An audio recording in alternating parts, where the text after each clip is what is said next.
Au cours de son incroyable carrière, le regretté Johnny Hallyday a été, si est-il le moins qu'on puisse dire, un gros vendeur de disques. Diverses évaluations circulent, mais Johnny aurait vendu un petit minimum de 110 millions de disques. On peut donc imaginer que l'artiste disparu dans la nuit du 5 au 6 décembre des suites d'un cancer des poumons, avait une fortune considérable. On se trompe comme en témoignaient par exemple les gros soucis entraînés par un redressement fiscal en 2012 de 9 millions d'euros. Le rocker avait à l'époque expliqué « Il va falloir qu'il attende parce que je ne les ai pas. » Mauvaise foi ou pingrerie? Tout le contraire. Johnny n'a jamais compté. Réputé extrêmement généreux pour sa famille et ses amis, l'artiste a toujours mené grand train sans jamais se soucier de finances. Un ancien conseiller fiscal révélait en 2011 que la star dépensait entre 200 et 400 000 euros mensuels. Le mari de Laetitia Hallyday assumait sans rougir.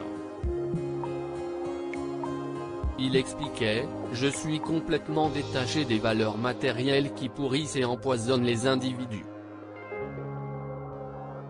Mon argent me sert surtout à être libre et à vivre comme je veux. » À ses conseillers financiers qui le suppliaient de lever le pied côté train de vie, Johnny répliquait « Je ne vais quand même pas vivre comme un comptable. » À l'Express, Johnny Hallyday confiait en 2004 « Je n'ai jamais pu, jamais su, jamais voulu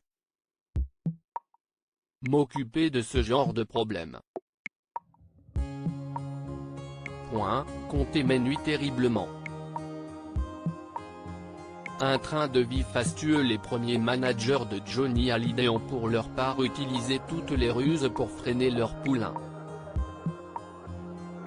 L'un d'eux, Jean Ponce, n'hésitait pas à affirmer à la star qu'il n'avait plus rien sur son compte pour l'empêcher de financer une folie, voiture de luxe ou autre.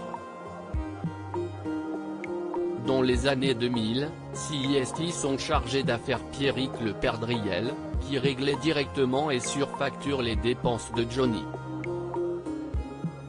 Malgré tout, avec quelques mauvaises surprises.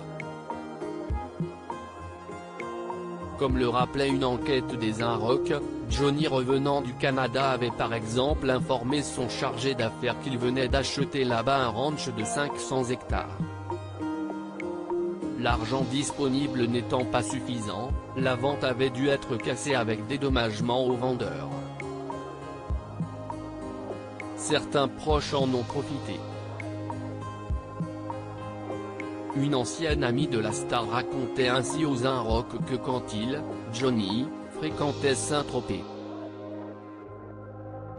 il arrivait au restaurant avec 4 potes le midi, puis des gens venaient squatteurs, commandaient des bouteilles de champagne. Il pouvait y en avoir pour 15 000 euros en fin de journée. Devinez à qui, le patron, envoyait la facture? S'il m'arrivait quelque chose, je ne laisserai rien à mes enfants. Ce train de vie fastueux, cette générosité sans compter, ont d'ailleurs longtemps porté préjudice à Johnny Hallyday. Universal, son ancienne maison de disques, souvent appelée à la rescousse notamment pour se prêter caution lors de multiples démêlés avec le fisc démarrés dès 1978, en avait profité pour considérablement rogner le pourcentage de la star sur ses ventes de disques. À l'Express, le père de David Hallyday, Laura Smith, confiait en 2004 « Je m'aperçois que, dans l'état actuel de mes relations avec Universal, s'il m'arrivait quelque chose, je ne laisserai rien à mes enfants. Cette idée m'est insupportable, j'ai quand même trimé toute ma vie. » Johnny a changé de manager, quitté Universal pour Warner mais devait affronter tous les mois de gros frais fixes. Il a longtemps financé par exemple un yacht qui lui coûtait 30 000 euros par mois sans qu'il y mette presque jamais les pieds et a dû louer quelques-unes des maisons qu'il s'était offertes dans le monde pour faire rentrer un peu d'argent frais. Autre problème, les mêmes rentrées d'argent ont toujours été très fluctuantes. Un ex-proche confiait en 2011 aux Inrocks, les dépenses restent toujours les mêmes, les revenus varient. Une bonne année Johnny gagne plus de 10 millions d'euros, une mauvaise, il tourne plutôt entre 1 et 2 millions. J'ai des maisons, CIST tous les dernières années, Johnny Hallyday a plutôt bien gagné sa vie. En 2016, même s'il n'a pas sorti d'album, Capital estimait que le chanteur était supposé être le second artiste le mieux payé avec 16 millions d'euros de revenus.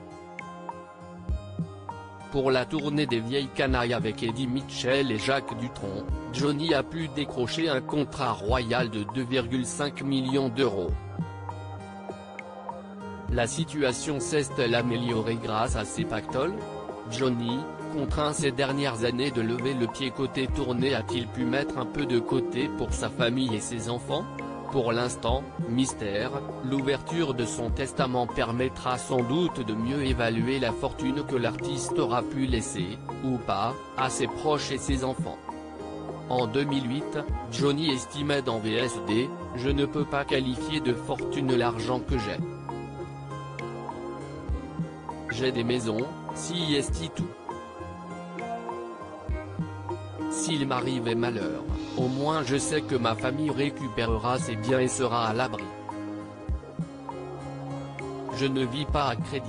J'ai toujours tout payé cash. Au propre comme au figuré. Loading widget.